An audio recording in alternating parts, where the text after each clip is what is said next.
Polavaram project diaphragm wall పనులను జనవరి 7 నుంచి ప్రారంభించాలని ముఖ్యమంత్రి చంద్రబాబు గుత్తేదారులను ఆదేశించారు. సచివాలయంలో ప్రాజెక్టు పనులపై సమీక్ష నిర్వహించిన ఆయన నిర్దేశించిన సమయంలో లక్ష్యాన్ని చేరుకోవాలని ఆదేశించారు.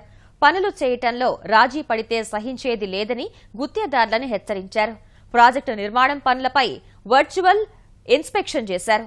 పనుల పురోగతి వివరాలను నిర్మాణ ప్రాంతం నుంచి చీఫ్ ఇంజనీర్ రమేష్ కుమార్ ముఖ్యమంత్రికి వివరించారు. కాంక్రీటు పనులు ప్రారంభించడానికి చేయాల్సిన అన్ని పరీక్షలను పూర్తి చేశామని ఆయన సీఎం దృష్టికి తెచ్చారు. ఈ నెల నిర్దేశించుకున్న మొత్తం తవ్వకం పనుల లక్ష్యంలో ఇప్పటి వరకు 5.87 లక్షల క్యూబిక్ మీటర్ల మేర వెనుకబడి ఉన్నామని సీఎం స్పష్టం చేశారు. దీనిని అధిగమించాలని అధికారులు నిర్మాణ సంస్థ ప్రతినిధులను ఆదేశించారు. ప్రాజెక్టు నిర్మాణం చరిత్రలో నిలిచిపోయేలా ప్రతి దశలో పనులను చిత్రీకరించి డాక్యుమెంటరీ రూపంలో భద్రపరచాలని ముఖ్యమంత్రి సూచించారు. భవిష్యత్ తరాలకు ప్రాజెక్టు గురించి తెలిసేలా ఎగ్జిబిషన్ ఏర్పాటుకు ఇప్పటి నుంచే చర్యలు తీసుకోవాలన్నారు.